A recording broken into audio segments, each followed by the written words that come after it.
初階或者點樣培養藝術家嘅最主要嘅研究水墨藝術。香港係一個好忽視歷史嘅地方，唔使記歷史㗎，唔使教喎，記歷史科都話取消嘅，真係好笑。咁我哋香港藝術史喺香港美術史唔係叫藝術史，係人哋寫嘅，唔係香港人寫嘅，都叫做有咁啊大家都唔滿意嘅。咁就點解佢自己做咧？香港藝術館我唔係想喺批評政府嘅。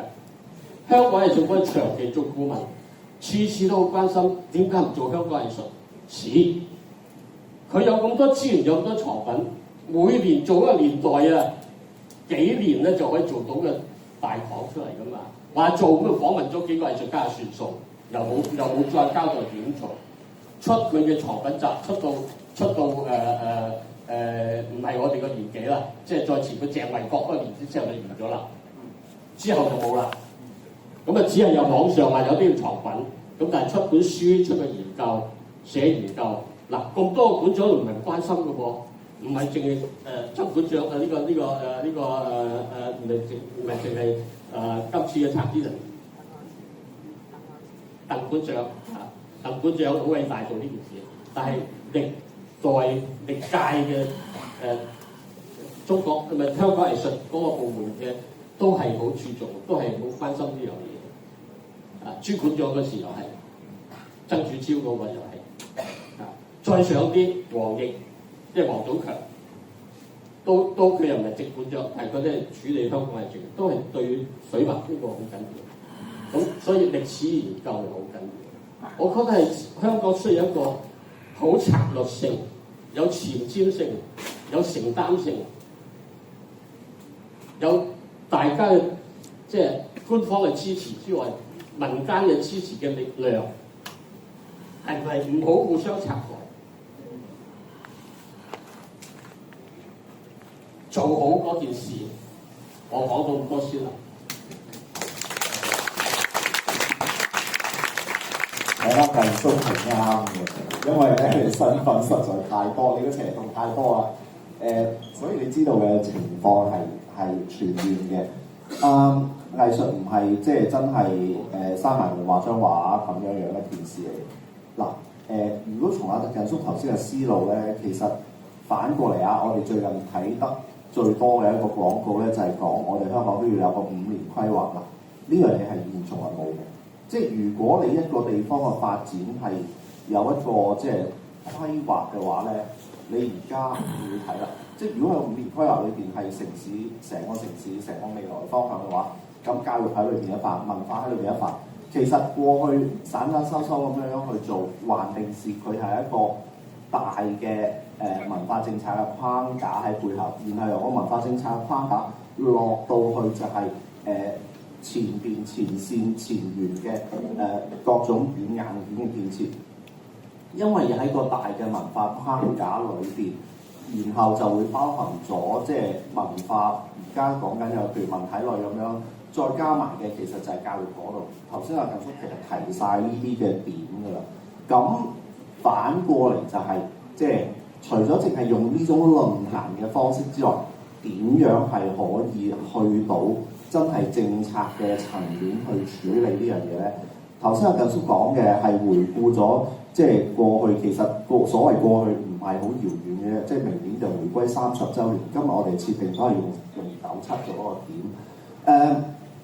點解會有當年嘅文化討論？點解會有當年嘅西九？源於係97之後開始，但當時係有雄心壯志，係要重新規劃成個香港嘅文化嗰個發展，所以先至後有個委員會出嚟，然後喺香港嘅其中一範啦，博物館啦，跟住有塊地出嚟啦。嗰塊地最初係諗住起個新嘅劇院嘅啫，點知就越搞越大，就要起成個文化區出嚟。然後文化區裏邊有咩？有博物館，有乜嘢博物館？所以呢啲都係以前阿近叔佢哋有份參與過。我諗除咗近叔之外，威文鳳都有份參與啦。當然即係其實或者大家在場嘅黃陳健兄呂風華兄，你哋都喺唔同嘅階段咧，其實都參與過一啲嘅諮詢也好，或者係提一啲意見也好。譬如以前嘅水墨會咁，佢哋都做咗一啲嘢。咁其實反過嚟啦， 20年過去啦，依然係各有各做嘅，呢個係事實嚟嘅。咁因為點解？因為上面冇一個或者咁講啦，冇一種叫做大方向。即係因為當你各個做嘅時候，館長隨住一代館長轉另一個館長係一樣嘅，一個局長隨住轉另一個局長又係一樣嘅。即係所以再落去就係點解會冇咗歷史？就係、包括喺畫會裏邊都係一個畫會到咁上下嗰代人，即係移民或者也好，即係大家各有各自嘅忙也好，佢又係去到某一個位就係一個 stop， 即係嗰樣嘢冇個延續性。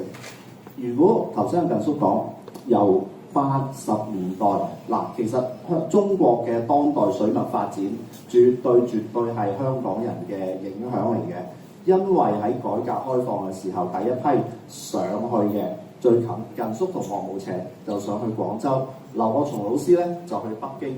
劉國松老師跟住喺80年代初咧，帶動咗所謂劉國松旋風，整個中國嘅美院都係興起一片新水墨嘅熱潮嘅。然後同一時間帶動咗85新潮。85新潮一方面係西方藝術，我哋叫西洋藝術嘅影響啦，雕塑啦、版畫啦、油畫啦嗰啲。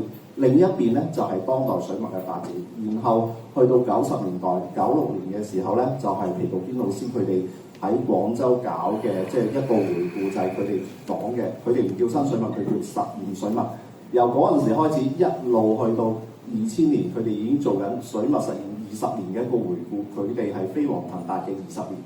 嗱，呢啲唔係一個人，係成個國家嘅藝術嘅裏邊，無論由院校到藝術家到體制裏邊咧，係睇呢樣嘢嘅。咁即係話咧，佢哋嘅力量嗰個集結，然後產生出嚟。你今日講中國講新水墨，或者講現代水墨，或者講一啲叫前衛嘅，或者佢根本唔同你講水唔水墨噶啦。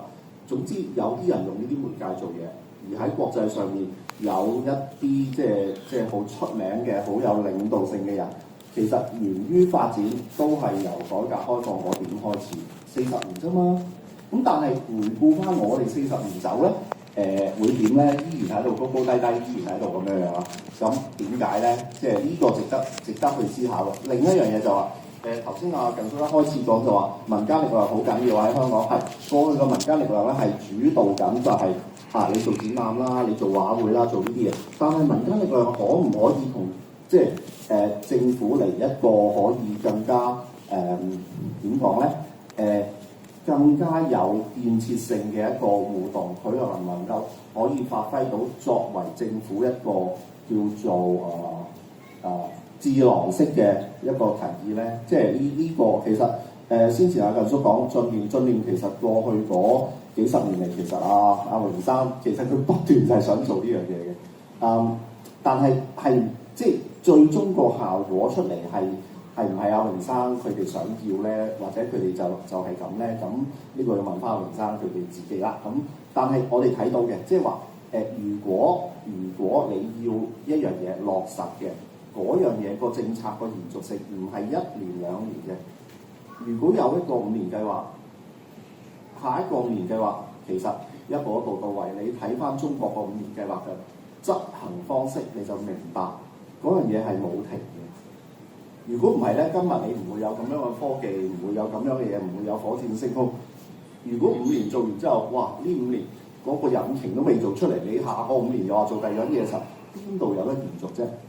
同樣道理，文化都係一樣，藝術嘅發展都係一樣，教育嘅發展都係一樣。所以要點樣做呢個即係咯？呢個係如果你話民間係要思考嘅，唔係淨係思考我哋點樣攞多啲資源，我哋點樣攞多啲錢做展覽，點樣可以同政府溝通到係做一個大嘅方向咧？係咪？有啲成功嘅單位，佢哋點樣可以喺政府度爭取到一個延續性嘅一個政策咧？咁呢啲係值得去借鑑同埋思考嘅。好，我主持人唔應該講咁多嘢，應該留翻俾你哋嘅。咁我分享下啦，因為都幾一年啦，嗰個地球裏邊啊，做咗11年啦，做咗。我做咗11年西九嘅導遊公司保安法師揾晒啦。咁當然最後結果當然更差人意啦。咁但係咧，我想講一樣嘢，其實咧好多錢擺落去，其實不斷擺錢啊，其實都係只係好似一個為取暖咁樣狀態啦。點樣將香港帶出嚟咧？其實真係去翻個好 fundamental 嘅，其實大家都講過好多次啦。正正香港就係唔可能淨係為咗本地不斷咁樣投資咁多錢去搞展覽，其實應該要走咗出去。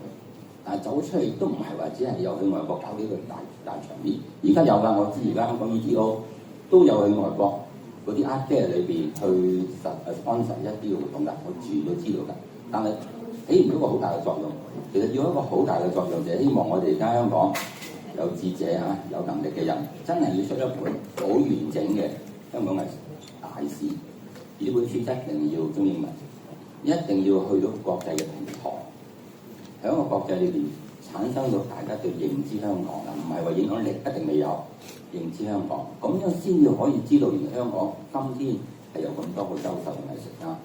呢個一定要做，暫時未有人做到，如果有人做到，一定要擺入好多個心力落去。但係呢個心力的而且確要來自民間。我明白點解每個館長都唔方便做，因為每個館長其實好大嘅包袱，我都好明白。佢做邊個做 ABC 點解冇 ED 冇 CDE？ 咁但係倒翻轉嚟一個民間嘅力量，最好佢唔係一個藝術家，而係一個完全係一個 creator 嘅角色，或者一個學者嘅角色，用一個好自己認為係大公無私嘅態度。嗱，當然你點做都會有人覺得唔完整，但係唔緊要，都要做一本好完整嘅大書。我相信做到一本大書，去咗國際嘅平台，去咗國際嘅博物館，咁嘅話咧，我哋嗰個被認受性咧係第一點。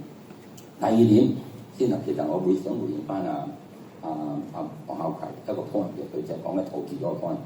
嗱，其實呢個情況咧有真，亦都唔係完全真。就係點解以前啲港督？佢的而且確以前個社會好簡單嘅，我都服侍咗咁多個政務司長，服侍咗咁多個港督啦，做咗4-5個嘅政務司長嘅即係嗰幾多啦嚇，都明白到嘅。其實以前嗰個港英年代咧，我港英年代開始，我83年喺政府裏邊嗰陣時，我係完全都係同港英年代嗰時同直接同港督可以大家互相溝通到嘅。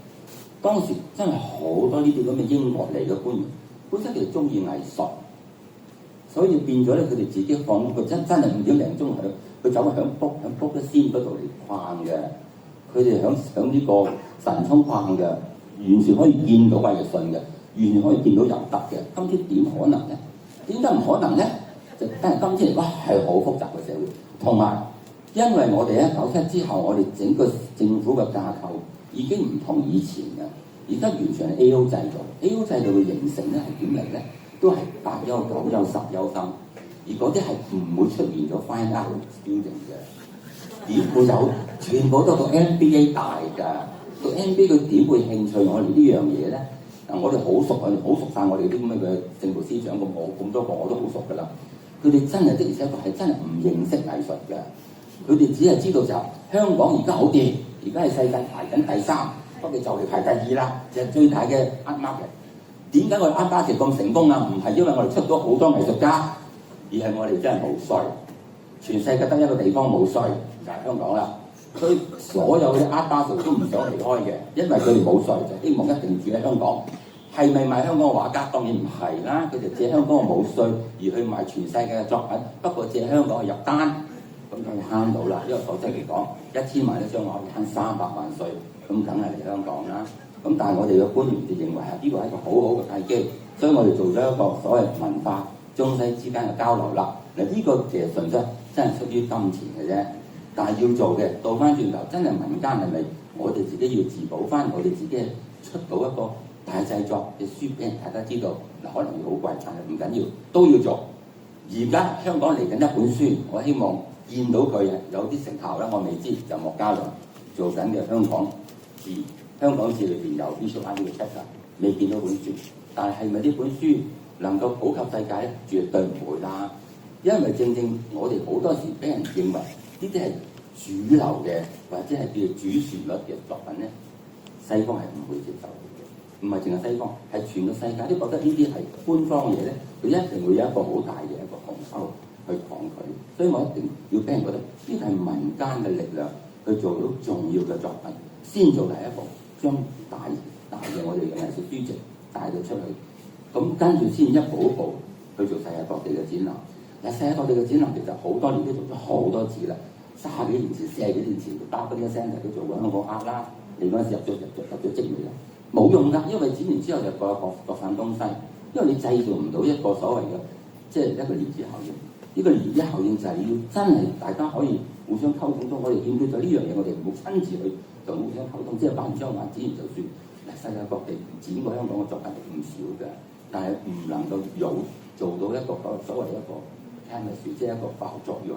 咁希望就係要做呢樣嘢。另一樣嘢就係、我都希望就係、今天呢點我真係發自心內心嘅，無論今日啱唔啱聽，我都希望要聽。就係、今天嚟講，唔好再將我哋好多嘅藝術家佢哋過去一啲嘅思想行為，在今天被定性而去抗拒，唔俾佢展出。因為點我話相當大嘅一個困難就係、如果今天嚟講，大家願意留喺香港嘅，已經明白到我哋一定要面對緊就係我哋自己嘅國家，我哋自己嘅香港，我哋要支持佢，要擁護佢，唔好再計較以前。因為咁嘅話，我哋再不斷咁樣去將一啲有能力、有位置嘅藝術家，仲用一個之前嘅一啲響2019年嘅事件裏邊去做咗一個界線咧，係對香港係好大嘅傷害嘅。呢、個唔係淨係啲 show 係各行各業咁整個藝術圈裏邊，仲有呢個咁嘅不必要嘅，唔係為自我審查，係令到佢冇得自治嘅機會。嗱，呢一點我係好痛心嘅。我希望今天嚟講，在座聽到嘅話，希望將呢個聲音帶出嚟。今天我哋願意留喺度嘅，就一定要唔好再計之前。今天願意留喺度嘅，我就向前看，唔好再用政治嘅口吻，唔用政治嘅包袱去困擾住我哋。我哋向前看，我哋唔需要用政治去解決問題。我喺呢個角度，我希望大家都有一點大膽啲、開放啲。國家強大啦，我哋應該要包容多啲啦。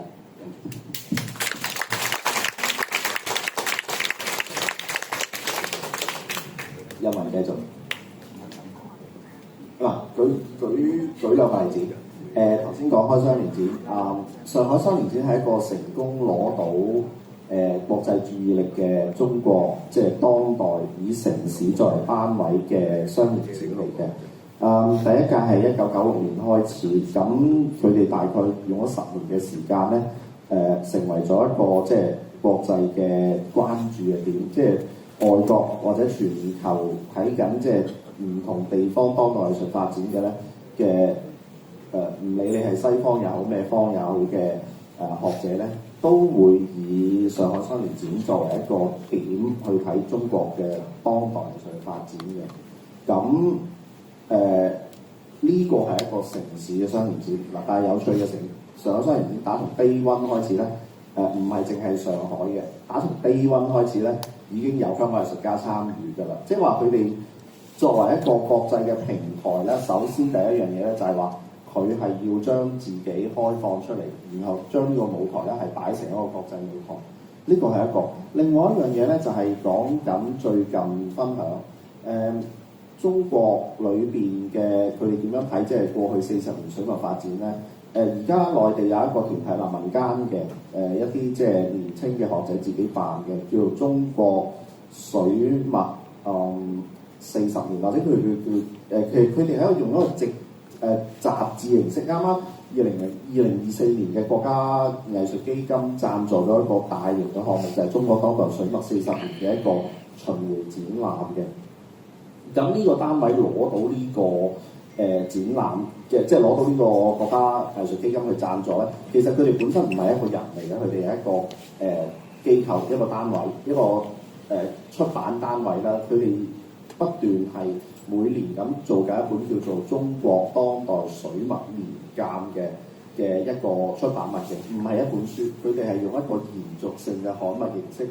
就好似即係以前藝發局出即係年鑑咁，即係藝術系嘅老師佢哋接咗呢個嚟係啦。咁但係佢哋嘅 focus 咧，就佢哋唔係打散晒，即係成個香港都包晒啦，或者佢哋唔係咁樣。佢哋只係集中喺當代中國水墨呢個課題上邊去做一個年鑑嘅出版。咁佢哋即係一路做落嚟做咗10幾年。咁其實佢哋點解可以寫到個 proposal 上去攞到國家藝術基金去做一個咁樣大型嘅巡迴展覽咧？咁其實即係話咧，佢哋用咁樣嘅方法去留低歷史，唔係用一個人，唔係邊個人去寫一本書。今時今日好難已經話邊本書可以有咁嘅話語權去影響全世界，冇可能嘅。咁但係如果你係一個即係組織係一個機構，佢能夠持續地去集中一個課題，其實呢種嘅經驗喺內地咧，嗰啲有地位嘅書畫雜誌、有地位嘅藝術雜誌刊物，都係用咁嘅模式去做嘅。咁但係香港從未做過呢一樣嘢，係咯，即係嗱應該講頭先我講嘅上海雙年展嘅經驗，或者係呢個中國水墨年鑑嘅經驗，香港都係從未發生過。即係我哋同一時間，我哋要放眼世界咧，都要睇下周圍人哋成功嘅例子係點樣可以做到咯。我講兩句啦，係啦，因為對於未來啱啱聽完貝文峰，我有幾個感慨啦，幾個感慨19年嘅一啲創作自由啊，或者自我審查咧，其實的而且確係影響咗部分藝術家嘅，係啦。今天都係。第二個感慨咧，就係我10幾年前讀書已經開始講緊話香港要有一本即係關於香港藝術家，即係唔單止問香港藝術家嘅一個大書啦，而家都叫佢出現嘅，係啦。咁希望我都期待緊莫家良教授嗰本即係香港誌啦。雖然佢嗰個佢係由退休開始研究嘅，咁唔知係研究員嚟嘅，但係我覺得2-3年嘅時間，可能嗰個我估個主要係書法嚟嘅，你有冇印象？應該有多啲吧，多啲嘅書法。香港誌咧裏邊嘅藝術篇章咧，包含咗嘅嘢咧，其實係一個歷史嘅回顧。咁但係佢用一個分章節嘅部分，佢有講香港嘅收藏啦，香港嘅藝術市場啦，有唔同嘅媒介嘅一啲唔同嘅人去寫唔同媒介嘅嘢啦。但係你話佢個作用係咩咧？大家要明白，佢係用一個自書嘅形式去處理呢個問題。我諗同大家心裏邊講緊嗰個用藝術史嘅脈絡嘅形式咧，有少少唔同。自書係講緊嚴格嚟講係做一本流水帳，即係佢裏邊你曾幾何時喺歷史上面流行嘅，我又有機會集到你翻嚟擺咗落去嘅，咁呢個係一樣嘢。但係佢裏邊係冇評論高低。如果大家拿住呢一本嘅流水帳，即係歷史自書嘅作用就係要喺呢度，佢唔係有歷史嘅觀點去產生一個即係，因為如果你要做一個藝術史，佢一定要有一個觀點，有一啲嘅定標，然後佢先至可以評定到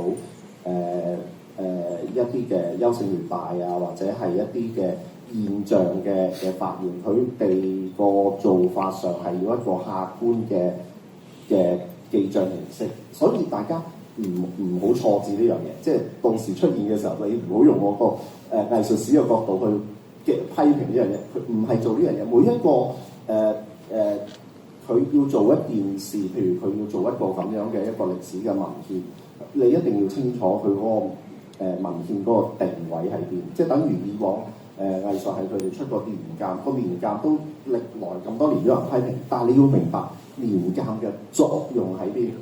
佢係一個記錄，咁當然啦，再加上一樣嘢就係佢哋都接受即係唔同人嘅投稿，所以佢變咗佢唔會話每一年會有一個重點。所以我頭先我同大家分享嘅係叫做當代水墨年鑑，佢擺到明佢係集中喺一個 media 上面去講呢一個事情嘅，佢唔係一個叫做中國藝術年鑑，哇包羅萬有，唔係嗰樣嘢嚟嘅。咁所以大家都要小心，因為好多時咧有啲嘢一出現咗咧，就俾人批評，批評完之後咧，佢哋以後攞唔到分定做唔到嘢㗎。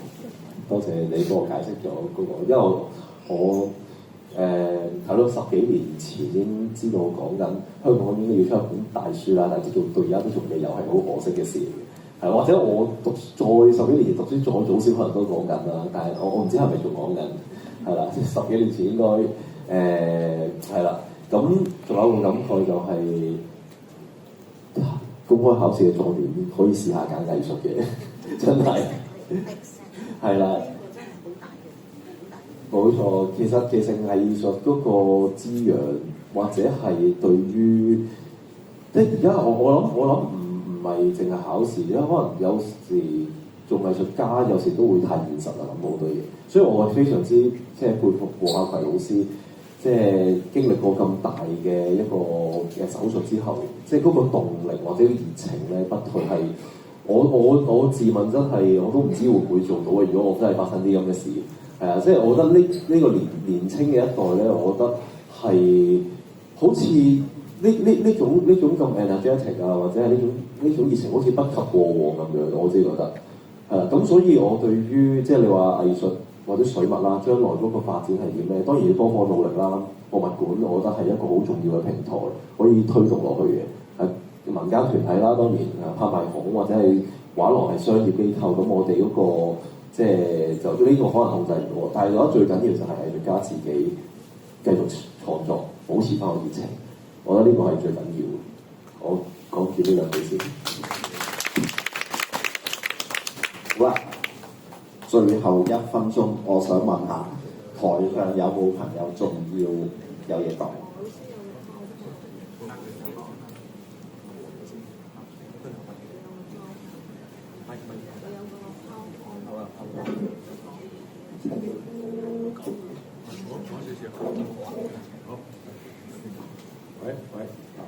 我剛剛講到呢個香港藝術嘅發展未來呢個兩個層面，呢個從宏觀講香港藝術發展同北發展嘅頂層設計其實以前係2031年我哋有話香港文化政策，1年前有局長要文化發展嘅框架。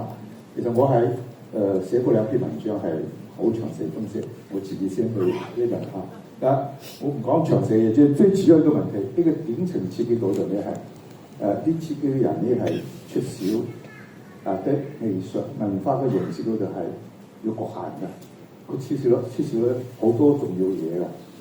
第二咧，佢嘅視野係唔夠㗎，佢唔睇到上海點樣發展10幾年嚟，即係10幾年，而家要100幾間美術館，同埋要2間美術館。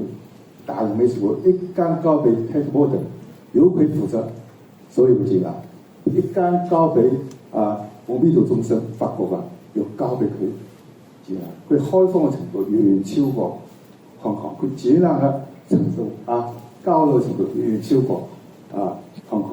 咁而家睇到深圳而家發展都好犀利，所以我哋講香港要成為中華文化促進中心，中華文化交流中心。我哋係呢個理想因為我哋希望5年以後能唔能實現，我哋都唔知道咁呢個另外一事。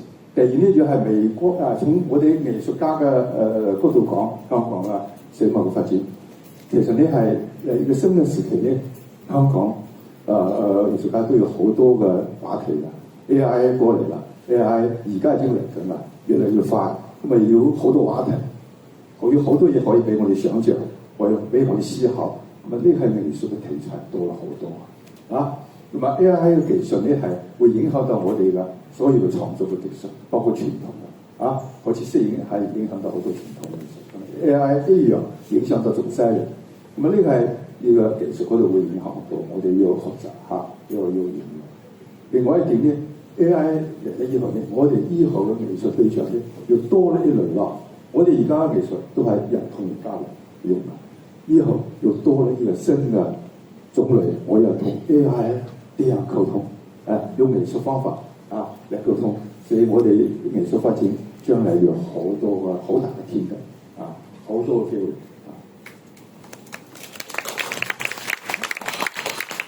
好啦，時間咧就差唔多啦，咁我再點啊？係啦，呢個時間咧就係台下嘅觀眾嘅時間啦。咁所以咧我想問下，首先舉手，好，俾你第一個舉手。觀眾嘅一般我好少講嘢㗎。咁不過今日我好想講嘢，因為咧台上有2位嘅藝術家，我都同佢合作過嘅。黃順傑啦，係1994年同佢合作敦煌，咁佢係協助呢一個視覺藝術嘅佈景啊。咁佢咧將嗰個鎮壓落嚟啊，將嗰啲天數全部壓碎啊，就好震撼嘅。咁啊，另外一個藝術家咧就係阿近叔啦，係非常近嘅2023年咧，係我以佢嘅畫嚟全台晚會，係介紹佢一生唔同嘅階段嘅創作歷程嘅。咁而家我同大家分享2件事。第一件事咧，就我首先咧就係感覺呢一個嘅展會咧係非常有份量同埋質素。咁請阿鄧教授咧睇下點樣利用咧保留呢一個展會嘅嗰個文字上又好 video 上嘅咩都好咧，都係記錄。點解咧？因為呢一個係一個歷史，同埋係一個非常長時間嘅香港嘅 history 嘅一個所謂 documentary。咁希望唔好嘥咗今次嘅展覽。咁第二件事咧就關於頭先阿近叔咧所講嘅幾個項目咧，咁我就係支持第一件事咧，就係話香港係要有一個水墨嘅藝術館。點解咧？因為水中國文化上線有水墨，就係差唔多可以喺個視覺藝術裏邊係非常代有中國文化嘅特點。咁有時咧，你要係宣傳香港係中外藝術文化交流中心咧，太多嘅項目嘅時候，不如你把握住一樣。呢一個項目直情咧係要將來叻過其他地方，包括中外又好，東南亞好。所以咧，其實呢一個 item， 我覺得阿近教授你應該要掌握咗呢個特點，特別係水墨係喺香港嘅嗰個發展上，佢係佔有一定嘅一個領導地位，就唔好嘥咗呢一件事。咁至於咧個水墨嘅藝術館咧有個特點，就話未來發展係點咧？